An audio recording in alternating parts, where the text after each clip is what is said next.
నా సైలెన్స్ నీకు టెన్షన్గా ఉంది కదా? హే లుక్ మేఘనా, నీకేం కావాలి అసలు? నన్నెందుకు పిలిచావు? ఇప్పుడు అసలు పాయింట్కి వచ్చాం. నేను బామ్మ ఫోన్లో నుంచి బామ్మ గొంతుతో లాయర్కి కాల్ చేసి ఆస్తంతా నా పేరుని రాయించుకున్నానని నా మీద మా ఆయన, మా అత్తగారి వాళ్ళ అత్తగారు నింద వేశారు కదా. ఒక్క నువ్వు తప్ప. అంతమంది నా మీద నింద వేసి మాట్లాడినప్పుడు నువ్వు మాత్రం కామ్గా చూసావే గాని ఏ మాటికి ఆ మాట. ఎందుకు చేసావు నువ్వు ఈ పని అని నువ్వు నన్ను అడగనే లేదు. కారణం ఏంటి ఆరోహి? కారణం ఏంటంటే ఏంటంటే నీకు తెలుసు, ఆ రోజు బామ్మ ఫోన్లో నుంచి బామ్మ గొంతుతో మాట్లాడింది నేను కాదు అని. నాకెలా తెలుసు? ఎలా అంటే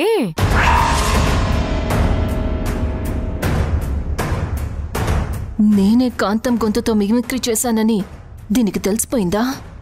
తెలిసినట్టే ఉంది. అయినా నేను దొరకకూడదు. Aarohi, play the game. I mean ఆ రోజు నువ్వు ఒక్కదానివే నన్ను నమ్మావు. నేను ఆ తప్పు చేయలేదు కదా ఆరోహి? అలా అని కాదు, అది మీ ఫ్యామిలీ ప్రాబ్లం, అందుకే నేను ఇంటర్ఫియర్ అవ్వలేదు. ఓహో, ఓకే ఓకే ఓకే. అయితే నువ్వు కూడా ఇంకా నమ్ముతున్నావన్నట్టే కదా నేనే బామ్మగారి గొంతు మిమిక్రీ చేశానని? మేబీ కావచ్చు. ఓకే, ఇప్పుడు కుమార్ హెల్ప్తో ఆ వాయిస్ నాదో కాదో అసలు ఎవరిదో తెలుసుకుందాం. ఇప్పుడు నీకు కాసేపట్లో ఏదో ఒక నిజం సాక్ష్యాలతో సహా తెలుస్తుంది.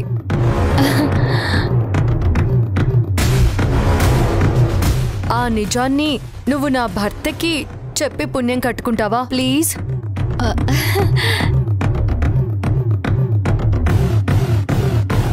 నా కాపురం నిలబడాలంటే నీ సాయం కావాలా ఆరోహి? నేనేం చేయగలను? చెప్తాను కదా, నువ్వేం చేయాలో నేను చెప్తాను.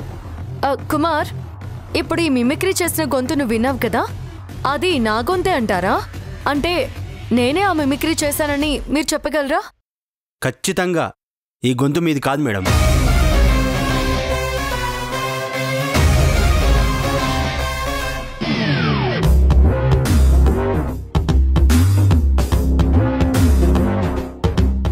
మీ వాయిస్ని నేను ఆల్రెడీ అనలైజ్ చేశాను. మీ మాట తీరునే అనలైజ్ చేశాను.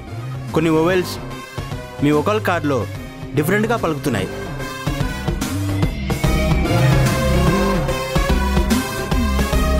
కానీ ఈ మిమిక్రీ వాయిస్లో వేరేగా పలుకుతున్నాయి. రెండింటికి సింక్ అవ్వట్లేదు. నాజల్ సౌండ్ టచ్ అవుతుంది.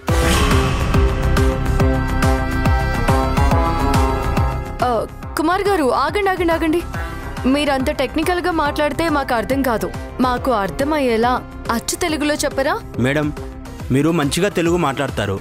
మీ గొంతు కోయిల గొంతులా ఉంటుంది. కానీ ఈ మిమిక్రీ చేసిన గొంతు ఎవరిదో కానీ తెలుగు సరిగ్గా రాదు.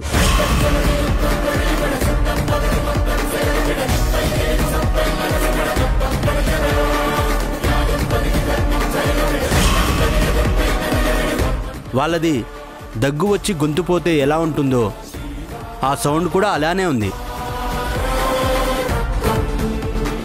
సో ఖచ్చితంగా మీ వాయిస్ అయితే కాదు.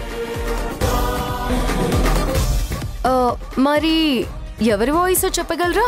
చెప్పగలను, కాకపోతే అది నా ఒక్కడి వల్ల కాదు. దానికి నెక్స్ట్ లెవెల్ ఎక్స్పర్ట్ ఉండాలి.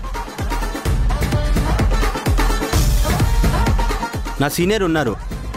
ఆయన ప్రస్తుతం అమెరికా టూర్లో ఉన్నారు. ఆయన వచ్చాక ట్రై చేయొచ్చు మేడం.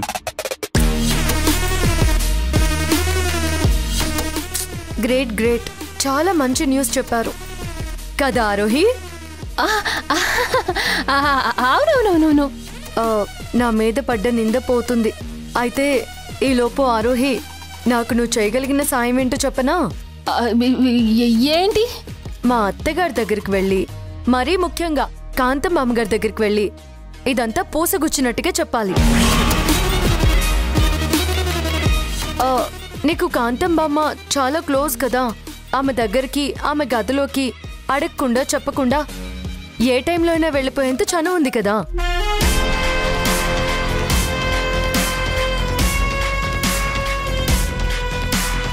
కనుక నువ్వు డైరెక్ట్గా కాంతం బామ్మగారి గదికి వెళ్ళి విషయమంతా చెప్పి బామ్మగారు ఆ గొంతైతే మేఘనది కాదట, మరెలా జరుగుంటుంది? మీకెవరి మీదైనా అనుమానం ఉందా? మీ ఆస్తి మీద మేఘనకు కాకుండా ఇంకెవరికైనా కన్నుందా? మీ ఇంటి దొంగ ఇంకెవరైనా ఉన్నారా? అసలేంటి అని కథ కమామిషు అని ఎంక్వైరీ చేసి చెప్తావా? నీకు నేనంటే ప్రత్యేకమైన అభిమానం అని తెలుసు, ఇష్టమని తెలుసు. నా మీద నీకు స్పెషల్ ఫోకస్ ఉందని కూడా తెలుసు. అందుకే ఇవన్నీ నీకు చెప్పి నీ హెల్ప్ అడుగుదామని ఇంటికి పిలిచాను. పిలవగానే వచ్చి మా ఇల్లు పావనం చేశావు. చాలా థ్యాంక్స్ ఆరోహి.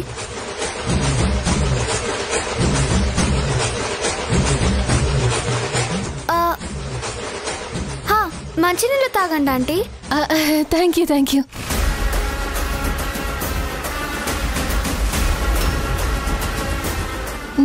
మేఘనా, నేను ఇక బయలుదేరుతాను. అమ్మమ్మమ్మ, అప్పుడేనా?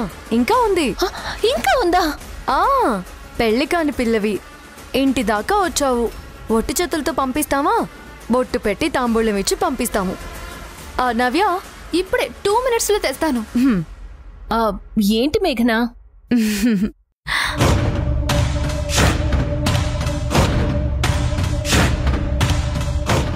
ఆరోహి, కూర్చో కూర్చో కూర్చో కూర్చో కూర్చో. నేను పట్టుకుంటాను.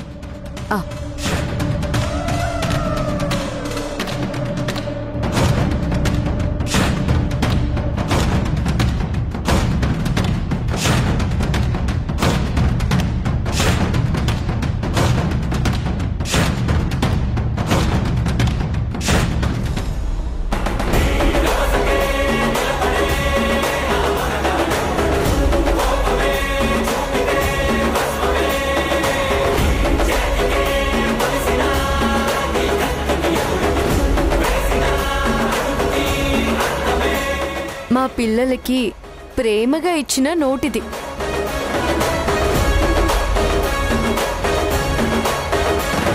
ఆకలితో వాళ్ళు పాపం చేతిలో డబ్బులు లేక, స్పృహలో లేని కన్న తల్లికి ఏమైందో కూడా తెలియక ఎలా బ్రతికించుకోవాలో దిక్కు తోచక, దిక్కు లేక రోడ్డుని పడి వెళ్తుంటే నువ్వెంతో దయతో ఆపావు.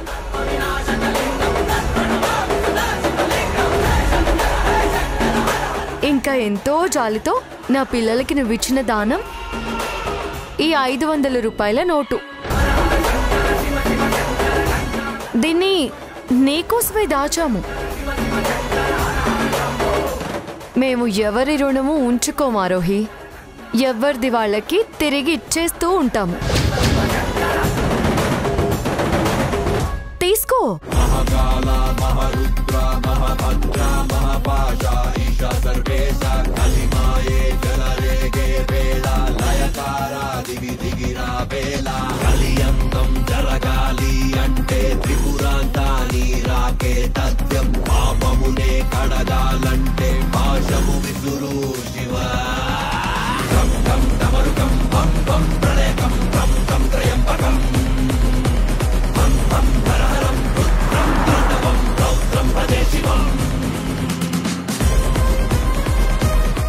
మా అత్తగారి దగ్గరికి వెళ్ళి, మరీ ముఖ్యంగా కాంతం అమ్మగారి దగ్గరికి వెళ్ళి ఇదంతా పూసగుచ్చినట్టుగా చెప్పాలి.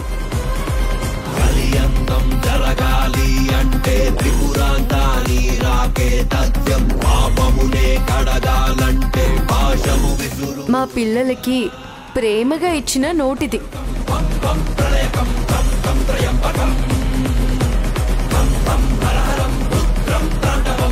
దీన్ని నీకోసమే దాచాము. మేము ఎవరి రుణము ఉంచుకోమారోహి, ఎవరిది వాళ్ళకి తిరిగి ఇచ్చేస్తూ ఉంటాము. మేఘనా, నా గురించి నీకు తెలిసిపోయిందని నాకు అర్థమవుతోంది. నన్ను భోజనానికని పిలిచి నువ్వు చాలా తెలివిగా ప్రవర్తించావు. నాకు షాక్ ఇచ్చి భయాన్ని పరిచయం చేయాలనుకున్నావు కదా, కానీ ఆ తర్వాత నీకు నేను ఇవ్వబోయే షాక్ ఎంత భయంకరంగా ఉంటుందో ఊహించుకో. నా గురించి నీకు తెలిసిపోయాక నేను సైలెంట్గా ఉంటానని ఎలా అనుకున్నావే? నా నిజ స్వరూపం బయట పెట్టాలనుకుంటున్నా నీ ప్రయత్నాలకి చెక్కు పెట్టకుండా ఉంటానని ఎలా అనుకున్నావు? చూస్తూ ఉండు. నీకు ఊపిరాడనంత టెన్షన్ ఎలా ఇస్తానో, నిన్ను నీ మొగుడిని శాశ్వతంగా ఎలా విడగొడతానో చూస్తూ ఉండు. ఎవరు? మేఘనా? నువ్వెవరు? నీ పేరేంటి? నా పేరు మేఘన. నీ పేరేంటి? ఆరోహియా? నా పేరు ఆరోహి. ఆరోహి, నువ్విప్పుడు నీ మనసులో ఏమనుకుంటున్నావో చెప్పనా? ఏమనుకున్నా? అవును, ఏమనుకున్నావు? ఏందమ్మీ అట్ట కొడుతున్నావా? పోరా గూట్లే, నువ్వు నీ యాక్టింగ్ ఏడ్చి మొహం కడుక్కున్నట్టే ఉంది. ఏందమ్మీ అంత మాట అన్నావా? మేఘనా, నీ ప్లానింగ్, నీ యాక్టింగ్ అబ్బబ్బబ్బా సూపర్. ఆ ఆరోహి అమ్మకే టెన్షన్తో చెమట్లు పడతా ఉంటే నాకు వచ్చిన చూడండి కిక్ చాలా ఆనందం వేసింది మేడమా. దొంగ మొహంది, ఎంత టెన్షన్ పెట్టినా అది బయటపడలే చూసావా? అది అప్పుడే ఎందుకు బయటపడుతుంది? దానికి బాగా బుర్ర వేడెక్కాలి. ఇవన్నీ సరిపో. కానీ ఇది అనుకున్న దానికంటే బాగానే వర్కౌట్ అయింది. ఇక నుంచి దానికి హీట్ అంటే ఏంటో, టెన్షన్ అంటే ఏంటో అర్థం అవడం స్టార్ట్ అయింది. ఇక ముందు ముందు మనం చూపించే సినిమాలకి మైండ్ తిరిగిపోవాలి. కానీ నాకొక్కటే డౌట్, ఇప్పుడు మేఘన నన్ను ఇండైరెక్ట్ గా బెదిరించడం దాకా వచ్చిందని, అది కొత్త కుట్రలు మొదలు పెట్టదు కదా? అంత లేదమ్మే, నోవే. అవును, దానికిప్పుడు కొత్తగా కుట్రలు చేసేంత ధైర్యం రాదు. ట్రై చేసినా చేయొచ్చు, కానీ దానికి టైం పడుతుంది. ఈ గ్యాప్లో మనం ఊరుకోం కదా. దానికి మనం రెండు ఆప్షన్లు ఇస్తాం. ఒకటి, నా దగ్గర ఓపెన్ అవ్వడం. 2, ఏమీ చేయలేక టెన్షన్ పడుకుంటూ కూర్చోవడం. అంతేగా? అంతేగా? కానీ ఇవాళ మొత్తం షోలో నాకు లాస్ట్ పంచో చాలా నచ్చిందబ్బా. అది ఇచ్చిన చెల్లెన్ నోటో దానికే ఇచ్చి కొట్టినావు చూడు, మొహం పగిలేలా ఆ ఒక్క డైలాగ్. అబ్బబ్బబ్బా, నెవర్ బిఫోర్ ఎవర్ ఆఫ్టర్. మేఘనా, అంతా నువ్వనుకున్నట్టుగానే జరిగింది కదా? నా భర్త తనకి కాల్ చేస్తాడని, ఆ ఫోన్ నేనే తీయాల్సి వస్తుందని అనుకోలేదు. ఎంత కాదన్నా నాకు బాధగానే అనిపించింది. నా అన్నవాడు పరాయి దానికి నా ఎదురుగానే కాల్ చేస్తే, ఆ కాల్ నేనే తీసి మాట్లాడాల్సి వస్తే గుండెల్లో ఎన్ని నరాలు తెగిపోతాయో అర్థమైంది.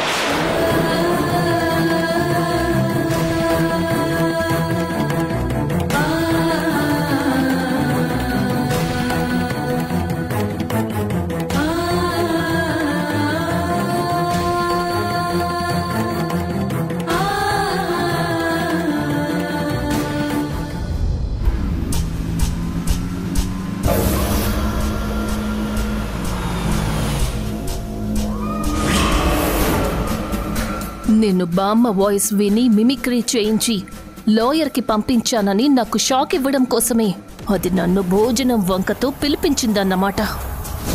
దాని ప్రయత్నాలన్నీ చూస్తుంటే నా నిజ స్వరూపాన్ని నందుకి తెలియజేయడం కోసమే విశ్వ ప్రయత్నాలు చేస్తోందని అర్థమవుతోంది. వే, ఎన్ని ప్లాన్లు వేస్తావో వే. వాటన్నిటిని తిప్పికొట్టి నీకు దిమ్మ తిరిగిపోయే షాక్ ఇవ్వకపోతే నా పేరు ఆరోహియే కాదు.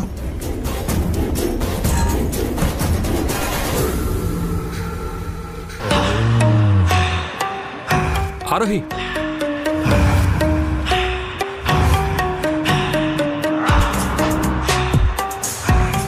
నందు, నువ్వేంటిక్కడ?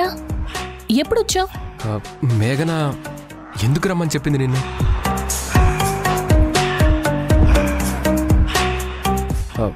ఏ విషయం గురించి మాట్లాడడానికి పిలిచింది?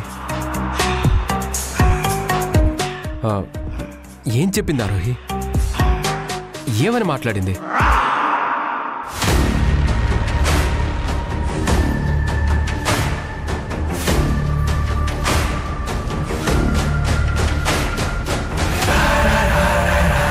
ఆరోహి, అడుగుతుంటే సమాధానం చెప్పవేంటి?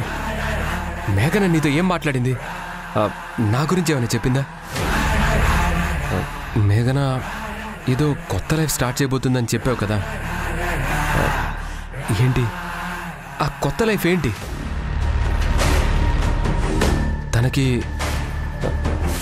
తనకి ఎవరో కొత్త వ్యక్తి పరిచయం అయ్యాడని చెప్పావు కదా, ఎవరు అతను? నందు, ఇక ఈ విషయాన్ని వదిలే. మేఘన స్టార్ట్ చేయబోతున్న కొత్త లైఫ్ గురించి అడగడం కాదు కదా, అసలు మేఘన గురించి నువ్వు అడక్కు. చెప్పాలంటే అసలు నువ్వు మేఘన గురించి ఆలోచించకపోవడమే మంచిది. ఆరోహి, ఎందుకలా అంటున్నావు? ఎందుకంటే కొన్ని విషయాలు తెలిస్తే నువ్వు తట్టుకోలేవు కాబట్టి. ఆ చేదు నిజాలు నీకు తెలియకపోవడమే మంచిది కాబట్టి. చేదు నిజాలా? ఏంటవి? నందు, వద్దని చెప్తున్నాను కదా, వదిలే. ఆరోహి, చెప్పు, ఏంటా చేదు నిజాలు? అవి తెలిస్తే నేను తట్టుకోలేనని ఎందుకు అంటున్నావు? చెప్పు ప్లీజ్. ఎందుకంటే కొత్తగా పరిచయమైన వ్యక్తితో మేఘన చాలా క్లోజ్గా ఉంటుంది.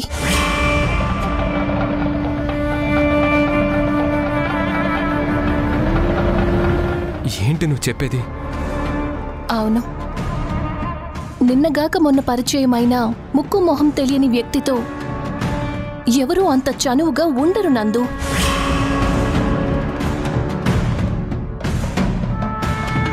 కానీ ఆ మేఘన మాత్రం అతనితో ఎప్పటినుంచో ఎన్నో సంవత్సరాల నుంచి పరిచయం ఉన్నంత చనువుగా ఉంది.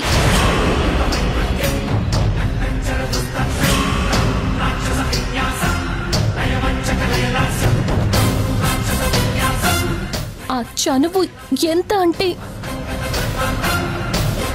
నువ్వు గుర్తుకు రానంత నందు.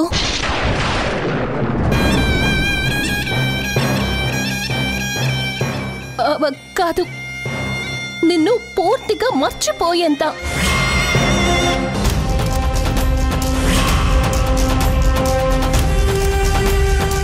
ఆరోహి, నువ్వు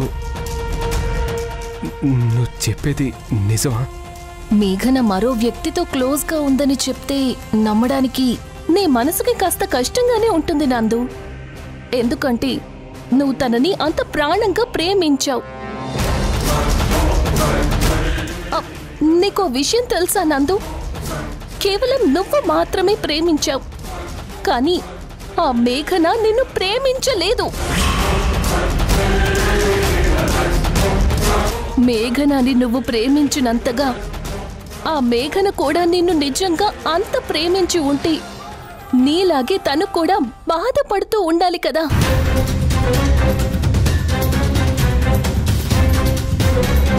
ప్రేమించి పెళ్లి చేసుకున్న మీకు విడిపోవాల్సిన పరిస్థితి వచ్చినందుకు, బంగారం లాంటి మీ కాపురం కూలిపోయినందుకు నీలో నువ్వు చాలా బాధపడుతున్నావు.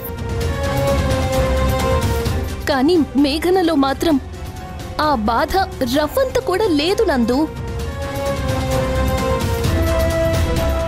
మేఘన నిజంగా నిన్ను ప్రేమించి ఉంటే మీ మధ్య దూరం ఏర్పడినందుకు కుమిలి కుమిలి ఏడుస్తుంది నందు. అంతేకాని అతని పక్కన కూర్చుని అతని మీద చేతులు వేస్తూ జోకులు వేస్తూ అతనితో అంత క్లోజ్గా ఉండదు.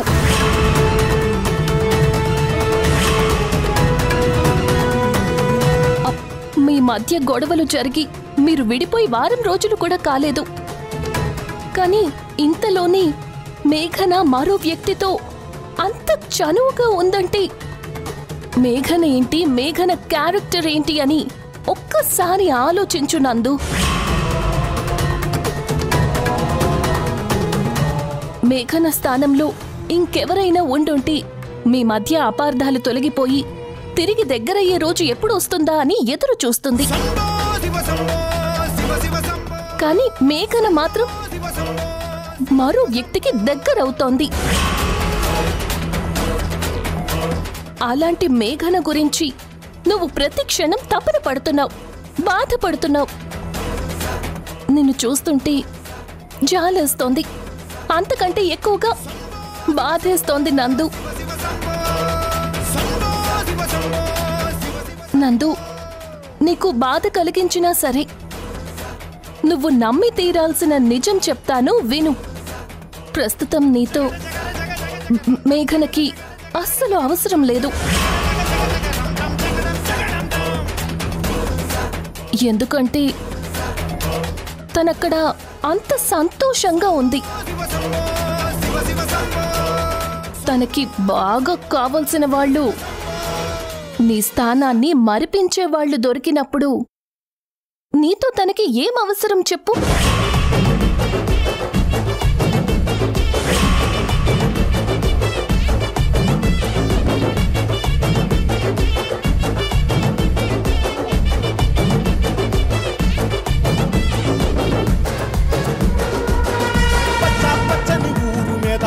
పడినది పాడు కన్ను అదని చిచ్చే పెట్టి పోతాదే. తెల్లటి గోడ మీద ఎర్రటి అక్షరాలు వెన్నులో వణుకు పుట్టిస్తున్నాయే. చెమటలు పట్టిస్తది ఒక్కో చావు మేడం. వెట మొదలయ్యింది రాయి పాసిందే ప్రాణం. తప్పుకుని పోదామన్నా పోలే వెందో దూరం. అమ్మా మాలచ్చి మాలచ్చి మాలచ్చమ్మా, మాకు పెద్దమ్మ సిన్నమ్మ నువ్వేనమ్మా. అమ్మా దండాలు దండాలు దండాలమ్మా, గండాలు. నీ మనసులో దాని మీద అనుమానం అనే విషం నాటాను. నువ్వు దాన్ని అసహ్యించుకుని శాశ్వతంగా వదిలేసేలా చేస్తాను. అమ్మ తల్లి చూస్తాది రాణిలో ఉండే లొసుడు. నాన్నని చూడాలనుంది మావయ్య. ఈసారి ఖచ్చితంగా నాన్నతో మాట్లాడాలి. ఈసారి మీ నాయన తప్పకుండా నీతో మాట్లాడతాడు. మరి రేపు నాన్న దగ్గరికి తీసుకుని వెళ్తావా? రేపు నువ్వు స్కూల్ నుంచి రాగానే మీ నాయన దగ్గరికి డైరెక్ట్ గా తీసుకుపోతా. థ్యాంక్ యూ మావయ్య, థ్యాంక్ యూ.